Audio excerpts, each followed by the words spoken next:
그 대선이 선배 정말로 이제 17일밖에 안 남았어요. 네네. 정말 이제 곧 투표합니다.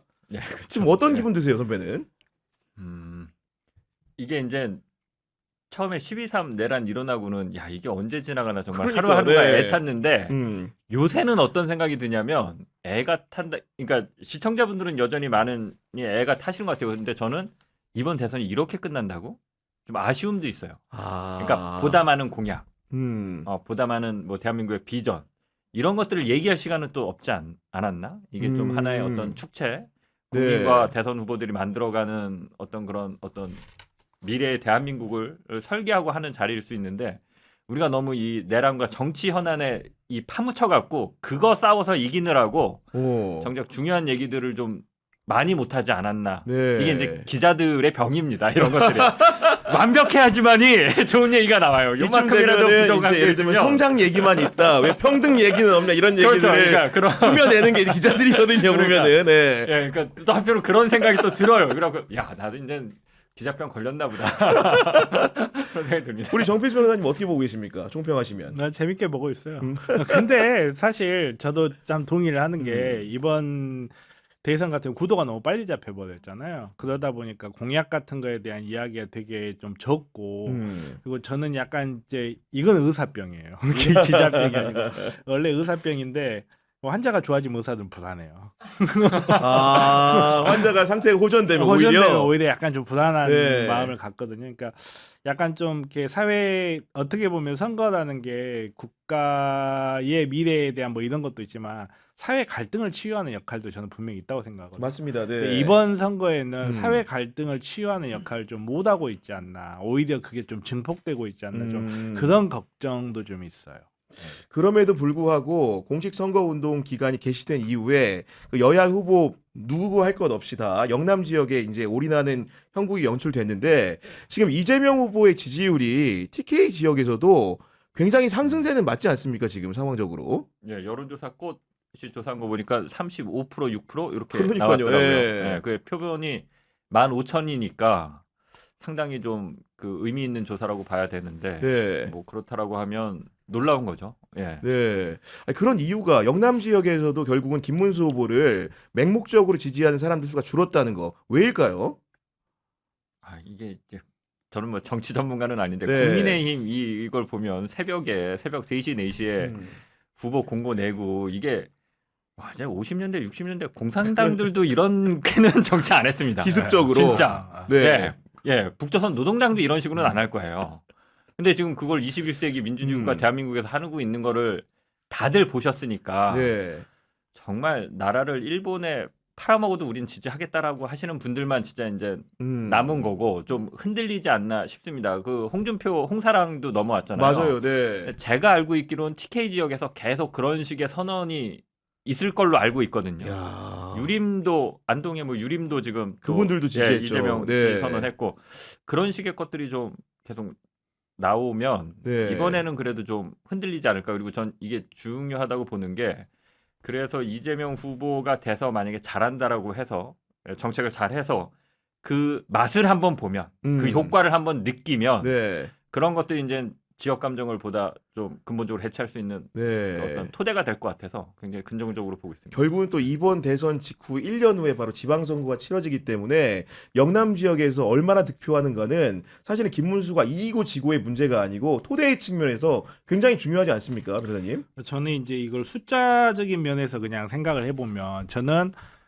TK에 있는 사람들 취향이 변했다기보다는 응답하는 충성도가 떨어졌고 그리고 TK에서 상대적 소수의 위치에 있던 민주당 지지자들이 목소리를 적극적으로 낸다 이런 걸로 보는데 그러면 이 숫자가 의미가 없느냐 결코 그렇지는 않다. 왜냐하면 우리가 흔히 그런 말 하잖아요. 왜 떠드는 소수한테 다수가 지배당하는가 이런 이야기 많이 하는 것처럼 떠드는 사람이 있다는 건 그 자체로서 중요해요. 그러니까 대구 TK 내에도 민주당을 지지하는 사람들이 분명히 있는데 그 사람들이 다수가 아닌 소수다 보니까 침묵을 하는 면이 있는데 이와 같이 어떤 숫자로 네. 이게 사실이건 아니건 간에 숫자로 상징이 되는 순간 이게 이제 민주당 내에서 민주당이 TK 내에서 어느 정도 주류로 자리 잡아가고 있다라고 생각하면 민주당을 지지하는 사람들이 시끄러운 소수가 될 수도 있는 상황이 되거든요. 그러면 역전이 되는 현상도 충분히 그런 발판으로도 작용을 할 수가 있기 때문에 굉장히 중요한 현상이다. 저는 그렇게 생각해요.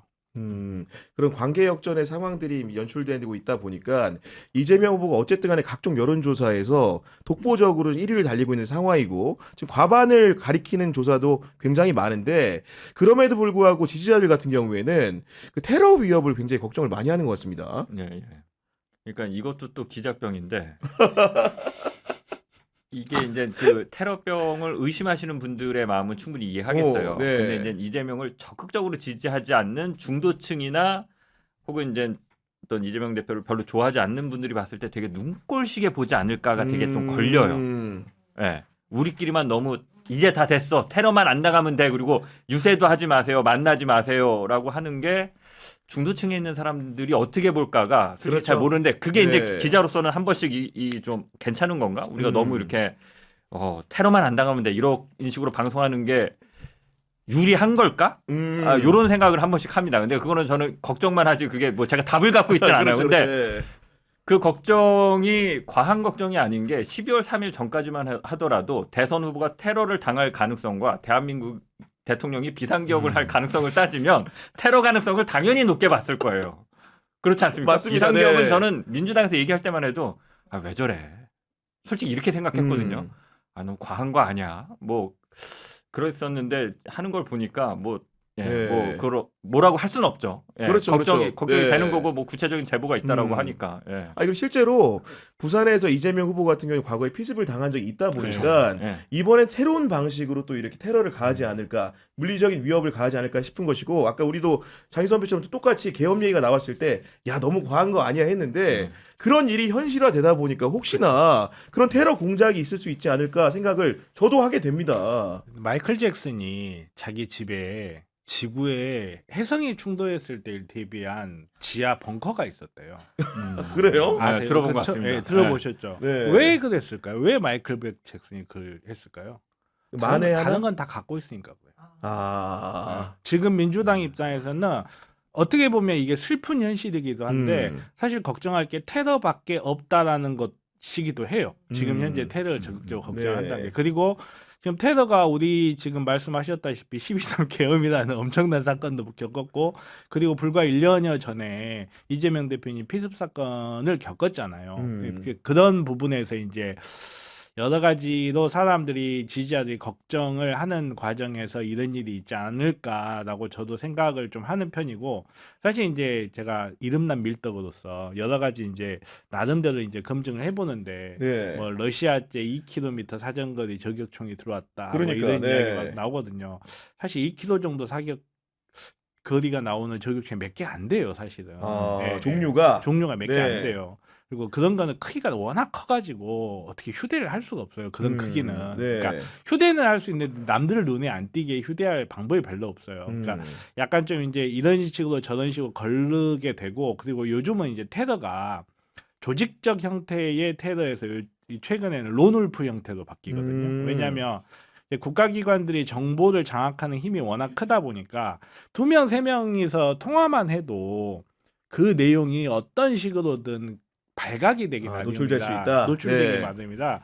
대부분 이제 혼자 계획하고 혼자 실행하는 론울프 형식의 테러도 요즘은 이제 되게 발전하는 방식이라 저는 이게 현실성이 있냐라는 부분에서 봤을 때는 저는 가능성이 좀 떨어질 거라고 생각은 해요. 근데 혜성이 지구에 충돌한다 막 뉴스에 나오고 막 할 때 가능성이 1% 막 이래요. 근데 그게 발생했을 때 우리한테 미치는 영향이 워낙 어마어마하기 때문에 1%, 2%의 확률에도 네. 목숨을 거는 것처럼 지금 현재 완전히 테러로부터 자유롭지 못하다라는 상황에서라면 만에 하나 그게 발생했을 때 우리나라에 미치는 영향이 너무 어마어마하기 때문에 거기에 대한 충분한 대책은 가능성이 있건 없건 두텁게 세워야 된다고 저는 생각해요. 어쨌든 간에 이런 얘기들이 지지자들 사이에서 주된 담론이 된 건 아까 선배가 말씀해 주신 것처럼 국민의힘 자체가 어쨌든 이 선거판에서 뭔가 명확한 힘을 못 쓰고 있는 느낌이고 특히나 이제 최근에 지난주에 있었던 후보 교체 파동 같은 경우에는 선배도 기자 생활 오래 하셨지만은 전례 없는 일입니다, 솔직히. 예. 처음 보는 게 너무 많습니다. 네, 진짜. 너무 이상하지 않았습니다, 선배. 예. 그 영상 혹시 보셨나요? 그 한 분이 찾아가셨더라고요. 그 국민의힘 당사 그 새벽 3시 4시 맞아요, 사이에. 맞아요, 맞아요. 그 영상 아, 예. 문 열어달라고. 나도 후보 등록 예, 하겠다고. 허리 제철하러 예, 예. 왔다고. 근데 안에서 들은 얘기 없는데요. 그리고 왜 오셨어요? 막 이러고 문을 끝까지 안 열어줬잖아요. 그러니까요. 예. 그러니까 이게 어디까지 한국 정치가 이렇게 희화되고 추락되는 하는 건지, 그러니까 좀 양가적이에요. 한편으로는 그래 이대로 망해라라고 하는 생각이 솔직히 있습니다. 이 정당은 이제 회생 불가능하다. 이대로 네. 그냥 그 위원 정당으로 해산되는 게 마땅하다라는 음. 생각이 있고, 전체적인 한국 정치를 봤을 때는 다수당제라는 게 경쟁을 통해서, 그것도 시장 맞습니다. 원리로 경쟁을 네. 통해서 서로 잘하려고 하면서 발전하는 건데, 민주주의라는 게 말씀하신 대로 경쟁자가 없는 상황에서 그냥 우리는 테러 걱정하면 대통령 되고 집권할 수 있고 뭐 내년 지방선거까지 그냥 문탈하게 네. 이러면 지금 우리가 민주당에 대한 지지가 높지만 또 해이해집니다. 맞아요. 네, 네. 시간이 해이해집니다. 네, 이건 기자병이 아니라 그 기자들이 팩트죠? 지켜보면 네, 확실히 그런 네. 현상이 있습니다. 예, 잘 나가면. 그러니까 좀 한편으로 또 슬프고 그래요. 예, 예. 그러니까, 제 생각에는 네. 해이해지기는 대선이 얼마 안 남았어요. 이후에. 이후에. 이후에. 그거는 네, 뭐 상수죠. 아니 근데 사실은 집권을 한 다음에 잘하는 게 훨씬 더 중요하기 때문에 집권을 하는 것보다도 그런 부분에 대해서 장인선 변호사 말씀하신 대로 최소한의 긴장 의식, 서로 간의 견제, 균형 이런 게 좀 필요하지 않겠습니까? 그러니까 저도 이제 제가 그 대선 아니 탄핵 이후 방송에 제가 그런 이야기를 한 적이 있어요. 그 롱 리브 더 킹 이야기하면서 킹스 데드 롱 리브 더 킹 이야기하면서 이야기했는데, 국가라는 정체성은 어느 순간 사라지고 다시 생성되는 게 아니에요. 왕이 죽었어도 그 죽은 왕의 유훈을 다음 사람이 이어가듯이 이재명이 대통령이 된다 한데 이재명이 물려받는 건 안타깝게도 윤석열이 초토화를 시켜놓은 지금 대한민국이란 말이에요. 그렇기 때문에 하루아침에 우리가 바뀔까 생각한 모든 것 그런 거 안 바뀝니다. 우리의 삶이라는 게 지도자 한 명이 망칠 수는 있어도 지도자 한 명이 좋게 해주기 정말 어려워요. 그 과정에서 이재명이라는 사람이 대통령에 당선되고 말 그대로 제주 하나가 돼서 나라가 바뀌어가는 과정에서 어떤 사람이 100명 있으면 누구나 다 자기 문제가 제일 심해요. 남의 그렇죠. 심장 밑에 네. 고동보다 내 손톱 밑에 비접이라고. 나도 힘든데 왜 이재명 대표님은 소상공인만 도와주지? 잠깐만, 지금 나 당장 우리 새끼 학원비가 없는데 왜 이재명 대표님은 저기 삼성 가가지고 AI 이야기하고 있지? 이런 식으로 누구나 다 갖고 있는, 그리고 자기가 큰 기대를 품었기 때문에 생길 수밖에 없는 불만들이 있거든요. 그렇죠. 네. 이게 처음에 한 몇 개월 정도는 유지가 될 수 있을지 몰라도 어떻게든 덕질이라고 하나요? 덕심으로 버틸 수 있을지 몰라도 한 1년 정도 지나기 시작하면 그게 의심으로 바뀌는 순간이 네. 있고, 그 순간을 또 국민의힘이라든지 일부 레거시 언론들이 그 순간을 노릴 거예요. 얘네들은 항상 그렇게 해왔어요. 그래서 그 과정에서 분명히 해이되고 힘들어지는 부분이 있기 때문에 제가 기회가 있을 때마다 하는 이야기가 그거예요. 지나친 기대는 실망으로 가는 길이다. 바뀐다고 해도 윤석열이 망쳐버렸던 그게 하루아침에 다 고쳐지는 거 아니다. 정말 이 부분에 대해서는 좀 명심할 필요가 있다. 저는 그렇게. 그럼에도 불구하고 이제 다음 스텝을 저희가 이제 기대를 해보게 되는 것인데, 장인수 선배 같은 거 얘기 들어보니까 MBC 출입하실 때 네네. 성남시 담당 기자를 하신 적이 있다면서요? 길진 않고 한 6개월 했는데, 네. 그게 이제 이재명 시장이 딱 성남시장 되고 직후에 한 6개월 나가서, 직후에? 그러니까 그때 왜 성남시 모라토리엄 선언하고 막 네, 이러잖아요. 맞아요. 네. 그때 잠깐 좀 출입을 했었어요. 근데 네. 그때 기억에 남는 게 일단 검찰의 태도였어요. 검찰이 그때 뭘 들고 했냐면, 지금 이제 그게 유죄 판결 나온 게 왜 네. 지하철 역사에서 명함 돌렸다라는 거 있잖아요. 오. 갔는데 선거법이 걸려 있다라는 게 이제 막 시정됐는데 기사가 연합에 뜨는 거예요. 우리 연합통신들 늘 보잖아요. 그렇죠, 그렇죠. 네. 그리고 이게 뭔가 하고 취재를 해봤어요. 근데 이제 아무것도 아니야, 내용이. 지하철 역사에서 명함 돌린 거 정도는 그 당시 시점으로는 그거 진짜 이재명만 한 것도 아니고, 막 지하철 역사 탑승구에 들어가서 한 게 아니라 왜 이렇게 계단 내려갔다가 지나서 올라가면 이걸 뭔지 건널목처럼 쓸 수 있잖아요. 네, 네. 그러니까 거기가 역사인지도 좀 불분명해. 그러니까 그런 데서 명함 나눠주고 한 거야. 그거 다 하는 거거든. 그러니까 뭘 이런 거 갖고 그랬는데, 특이했던 게 검찰이 그거를 아주 저 6개월 있는 동안 계속 한 달에 한 명씩 불러요. 사람을 예. 시청 사람을 예. 그러니까 이재명 캠프에 있었던 사람을 캠프에 있던 사람을 그때 예. 저는 잘 모르고 어. 검언유착이나 이런 거 개념이 생성되기 전이어서 검찰이 이재명을 싫어하나 보다. 계속 기사가 뜨잖아요. 별거 아니니까 그건 그렇죠, 이미 그렇죠. 사실관계 다 있는 거고 네. 기소하려면 하고 말려면 말고 그러면 되는 사건이거든요. 근데 그걸 몇 달을 계속 질질 끌면서 한 번씩 부르는 거예요. 기사는 계속 나죠. 이재명 선거법으로 조사받고 있다. 한 달 뒤에 또 나고 그래갖고 야 검찰이 이게 뭐 하는 초식이지? 요게 좀 하나 기억에 남고 제가 출입할 때는 아니고 그 이후의 일이긴 한데 네. 그 제가 이런 기사를 한번 쓴 적이 있어요. 그 우린 머슴입니다. 오. 라는 제목의 기사를 한번 네네. 그 시사매거진 2580에 쓴 적이 있는데 그게 뭐냐면 시의원, 구의원들이 국회의원의 머슴이다. 라는 내용이었어요. 예, 그게 어떤 거였냐면 시장이 바뀌면 그러니까 한나라당이 추진하던 정책을 민주당 시의원들이 반대합니다. 시장이 반대하던 그렇죠. 거를. 네. 그러다 민주당 시장이 돼서 그 정책을 똑같이 이어받아 살려고 그러면 한나라당이 반대해요. 하루아침에 시장 얼굴만 바뀌었다고 해서. 그게 성남시에서 똑같이 일어납니다. 이대엽 전 시장이 성남 도시개발공사를 세우는 거를 추진을 해요. 한나라당에서 추진을 합니다. 네네. 민주당이 반대를 해요. 그러다 이재명 시장이 된 다음에 보니까 필요한 거야 이게. 다시 하려고 했더니 성남시에 개발할 데가 많잖아요. 그렇죠. 그러니까 도시개발공사가 필요하겠다. 대신에 막 청사를 새로 짓고 이런 게 아니라 TF팀 비슷하게 해서 돈 안 드는 방식으로 네. 해서 하겠다라고 하니까 이번에 또 한나라당이 반대하는 거예요. 근데 이재명 시장이 대단한 게 그걸 어떻게 돌파하냐면 한나라당에서 그 정책을 추진했던 시의원들이 있을 거 아니에요. 이대엽 시장 시절에 맞아요. 그 조례나 이런 것들을 만들었던 그 사람들이랑 손을 잡고 한나라당을 탈당시켜서 그게 이제 최윤길 당시 성남시 의회 의장 나중에 이제 대장동으로 구속됩니다. 맞아요. 네. 손 잡고 그걸 통과를 시켜요. 음. 그러니까 저는 그런 점을 좀 높이 평가했어요. 아. 정쟁이 중요하고 우리 편, 네 편. 그러니까 전통적인 이해관계가 있지 않습니까? 항상 네. 정치인들이 여기는 우리 텃밭이니까 여기 잘 보여야 돼. 이런 거에 얽매이질 않더라고요. 기본적으로. 이게 필요해? 네. 그러면 여야 뭐 한나라당, 민주당, 뭐 이대엽, 이재명 이게 중요한 게 아니라 이게 필요하면 저쪽에서도 그 같은 생각이 있으면 손잡고 할 수 있지라고 해서 그게 이제 별거 아닐 수는 있는데 네. 저는 그런 것들이 되게 좀 뭐라 그럴까 이 사람 좀 진짜 그러니까 흔히 아시겠지만 네. 옛날 기준으로 하면 여의도에서 부대변인 하다가 성남시장에 된 맞아요. 거잖아요. 네. 그러니까 기자들이 이렇게 편한 건데 그 당시만 해도 개무시하던 시절이에요. 중앙정치에서 진짜 개무시 그냥 최근까지 개무시 당했던 사람이에요. 이재명은 솔직히 말씀드리면 제가 욕 먹을지 모르겠습니다. 그냥 저는 아마 안 하겠습니다. 객관적인 상황이. 근데 이 사람은 그래서 그런가? 자기 살 길을 저런 식으로 찾는 건가? 뭐 이런 생각도 들고 야, 이 신기한 사람이 하나 있네. 민주당에.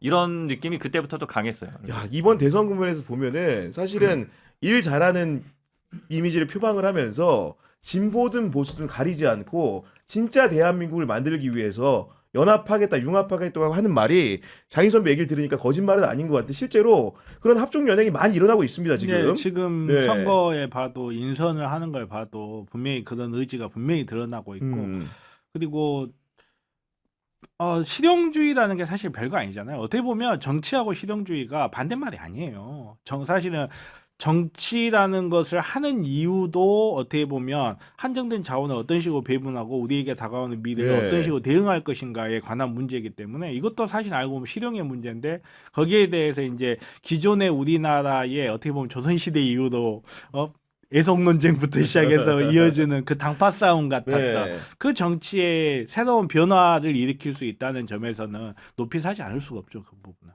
근데 이제 이런 문제들을 맞닥뜨리는 기준이나 이런 게 좀 여러 가지 다른 측면이 있는 게 사실은 홍준표 전 대구시장을 두고 이제 총리 영입설이 언론에 이제 오가고 있었는데 물론 이제 양자는 다 뭐 제안에 대해서 다른 얘기를 하고 있습니다만은 그게 과연 이제 민주당의 정체성 이런 것들에 비춰봤을 때 그 홍준표 전 시장을 총리로 기용하는 게 맞냐? 이런 문제들이 향후에도 인선하는 과정에서 발생할 수 있지 않겠습니까, 선배? 뭐 있죠. 벌써부터도 지금 뭐 한번 문제가 되지 않았습니까? 그러니까 홍사랑이 들어오는 과정에서 예전에 그 분이 한 교수가 했던 발언이나 이런 것들이 굉장히 부적절해서 결국 맞아요. 네. 캠프에는 들어오지 못하고 계속 있을 겁니다. 근데 그 부분에 있어서는 좀 그 이재명이나 민주당을 지지하는 시민들이 좀 여유 있게, 그러니까 좀 이게 이제 유튜브가 발생하고 굉장히 순기능도 있지만 너무 과도한 걱정? 예, 예. 그래서 벌써부터 이제 자리 나눠 먹기 니네 하려고 하는 거 아니야? 이런 걱정들을 하시는데 뭐 기자 입장에서는 그때 가서 기사 쓰면 되니까 예, 그때 가서 기사 쓰면 되니까 아직까지는 좀 믿고 예, 뭐 믿는다는 표현이 좀 그렇지만 네. 아직까지는 기대를 갖고 예, 좀 긍정적으로 평가하면서 기다려도 되지 않을까. 그러니까 뭐 기자로서 이렇게 얘기하면 너 이재명 빠냐 이렇게 얘기할 수도 있을 것 같은데, 그러니까 이재명은 장점과 단점이 저는 극명한 사람이라고 보는데 이재명의 장점은 그런 부분에 있어서 내가 필요한 일을 해내기 위해서 어떤 수단과 방법을 동원할지, 어떤 사람을 쓰면 되는지에 대해서는 대한민국 정치인 중에 이거를 따라갈 사람은 없다라고 봐요. 네. 그러니까 그걸 보면서 이제 이재명을 걱정하면 우리는 늘 걱정만 하고 늘 불안하고 늘 화만 안에 이렇게 쌓고 살아야 돼요. 네. 네. 그러니까 그 부분에 있어서는 저는 탁월하다고 보기 때문에 네. 홍준표가 필요하면 쓸 거고요. 필요하지 않으면 안 쓸 겁니다. 네. 아니, 저는 또 놀란 게 뭐냐면 이 국면에서 선배도 그렇지만 같은 기자니까 아는 건데 정규제나 조갑제가 어떤 사람인지 우리가 너무 잘 알고 있잖아요. 근데 이분들이 정규제 그 주필이 이재명 후보 얘기하면 상대원 그 연설하면서 눈물 훔치는 모습을 보니까 이게 제가 알고 있던 상식이 맞는가 아닌가 좀 헷갈릴 때도 있었어요, 솔직히. 저는 최근에 어떤 일이 있었냐면 제가 진행하는 유튜브에서 저희 PD가 정규제 발언이 이게 의미가 있는 것 같다라고 쓰자는 거예요. 그래갖고 나는 용납 못한다. 나는 내 채널에서 나는 그거 용납 못한다 그랬거든요. 근데 세상이 진짜 뭐 긍정적으로 봐야죠. 왜냐하면 진짜 콘크리트였는데. 아니 그러니까 이재명이 거기도 뚫고 들어간 거잖아요. 현재 민주당이. 그거 뭐 의미 있다고 봐야죠. 아니 근데 사실은 우리 정필승 변호사님은 이재명 후보랑도 개인적으로 이제 방송도 해보고 하다 보니까, 그리고 들은 게 더 많으실 테니까 원래도 그가 이렇게 실용적인 사람이었습니까? 저는 그가 살아온 삶 자체가 실용적일 수밖에 없었다고 봐요. 삶 자체가. 아니 우리 그때 시대를 기준으로 생각했을 때도 정말 최하층에 해당할 만큼 가난하게 산 사람이에요. 그 사람에게 사치라는 건 있을 수가 없어요. 자기가 가지고 있는 그 자원들을 최대한 아껴서 쓰고 실용적으로 쓰는 것 자체가 몸에 체화가 돼 있는 사람일 거야. 그 사람이 가졌던 그 체화된 것들이 변할 수는 없죠. 저는 그냥 이분이 살아온 삶 자체, 앞에서 말씀하셨다시피 성남시를 운영할 때도 그렇게 해서 능력을 발휘했었고 마찬가지로 계속 할 거라고 봐요. 네. 저는 예를 들어서 홍준표가 총리다 어떻게 생각하냐 그럼 미쳤어 그럴 거예요. 저는. 근데 이재명 대표님이 홍준표를 총리로 쓴다고 한다고 알아서 잘하실 거예요. 네. 우리가 호날두하고 메시하고 축구 뛰고 있는데 그 뒤에 앉아가지고 야 축구 그렇게 하면 되냐? 이거는 별 차이가 없다. 이거는 이재명이라는 사람 입장에서는 지금의 선거는 본인의 삶이기도 하고 본인의 생명하고 직결되어 있는 문제이기도 해요. 이 상황에서 정말 나이브하게 우리가 연정을 해야 되니까 홍준표를 끌어안자 이런 나이브한 생각을 했을 것 생각하잖아요. 네. 정말로 생각하는 바가 있고 말 그대로 민주당이 우리나라의 보수가 되고 우리 민주당 이외의 다른 당이 우리나라의 진보의 포지션을 차지하는 그런 큰 밑그림이 있다든지 이런 게 있지 않고는 그런 결정을 하지 않았을 거다. 어찌 제가 봉황의 뜻을 알겠습니까? 아니, 그리고 하나 차이점이 네. DJ가 JP랑 손잡을 때 네. 노무현 대통령이 정몽준이랑 손잡을 때는 절박함이었어요. 그게 아니면 지는 거야. 맞네.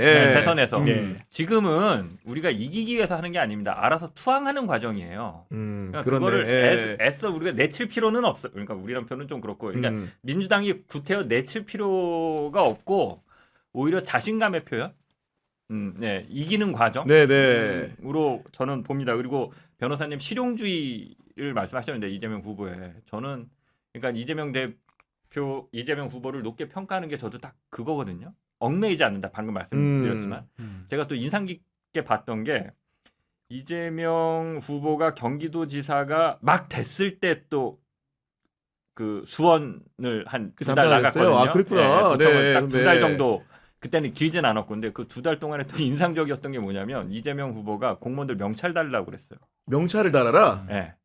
경기도청 공무원들 다 명찰 달아. 아, 민원인이 알 수 있게. 예. 이게 도지사가 되자마자 이게 저는 너무 인상 깊게 봤던 게 그렇네. 예. 민주당이 그러니까 좀 잘 실패하고 잘 못하는 것 중에 하나가 국민의힘은 그립이 세요. 권력과 돈이 네, 있기 때문에 네. 그립이 세서 딱 어딜 가면 금방 장악을 해요. 민주당은 이게 잘 안 돼요. 근데 민주당 정치인들이 장관으로 가거나 어디 기관장으로 가면 공무원들한테 늘 유화 제스처를 보내요. 우리 잘해 봅시다. 그러다가 공무원들의 장막에 가로막혀서 뭘 잘 못해요. 네. 공무원들 얘기하면 예예하다 끝나는 경우가 솔직히 많아요. 민주당 정치인들이. 근데 이재명은 취임일성으로 명찰 달아. 이게 저는 야. 어떻게 해석을 했냐면 네. 이 사람이 기싸움을 할 줄 아는구나. 내가 먼저 수그리고 들어가는데 상대방이 그걸 감안해서 아래서 잘해줄 것이다라는 건 환상에 불과합니다. 다 투쟁이고 싸우는 거고 내가 투쟁해서 능력만큼 이기는 만큼 얻어가는 거거든요. 근데 이재명은 정확하게 그걸 알고 있구나. 네. 공무원은 또 이건 기자병 얘기인데 대한민국이 잘 되기 위해서 공직사회는 개혁의 대상입니다. 예, 저는 노무현 정부가 뭐 잘한 것도 있고 잘못한 것도 있지만 맞아요. 네. 잘못한 것 중에 하나가 공직사회 개혁을 주체가 공무원이 돼야 된다. 그러니까 너희들이 알아서 개혁을 해봐라. 라고 하고 개혁 과제도 스스로 찾고 그거에 대한 방안도 공무원들 너희들이 스스로 안을 올려서 해봐라라고 했거든요. 된 게 뭐 있습니까? 공직사회 개혁이. 그렇죠. 네. 공직사회 개혁도 중요한 아젠다 중에 하나인데 이재명 대표는 최소한 그런 것들을 끌려가지 않을 그런 어떤 생각과 네. 능력 그리고 공직사회의 어떤 그 뭐라 그럴까 해묵은 어떤 그런 이제 복지부동하고 무사안일주의 이런 것들을 정확하게 파악하고 있고 그런 것들을 민주당 정치인들 중에서는 유일하게 대가 세서 헤쳐나갈 수 있는 그런 것들이 저는 실용주의라고 봅니다. 정말로 아닌 게 아니고 최근에 유세 연설을 보니까 무서운 게 공무원 사회에 대한 평가가 복지부동도 아니고 낙지부동이라고 표현하다. 착 붙어가지고 안 움직인다. 잠깐만 누구 저격하는 것 같은데 그거. 이런 표현까지 쓰던데 정말로 이재명 후보가 대통령이 된다고 한다면은 공무원 사회 개혁 크게 할 것 같습니까? 3살 버릇이 왜 여든까지 가는 줄 아세요? 왜 3살 버릇이 여든까지 갈까요? 몸에 자기가 배어 버릇인지 있어서 모르기 때문에. 그래요. 모르기 때문에. 예. 평생을 그렇게 살아온 사람들은 누구나 다 그렇게 하는 줄 알아요. 평생을 공무원으로 살았던 사람들은 자기네들의 문제점을 결코 발견할 수 없고 평생을 법관으로 살았던 사람들, 평생을 검사로 살았던 사람들 그 자기가 정해놓은 그 사고의 틀 안에서 벗어나질 못해요.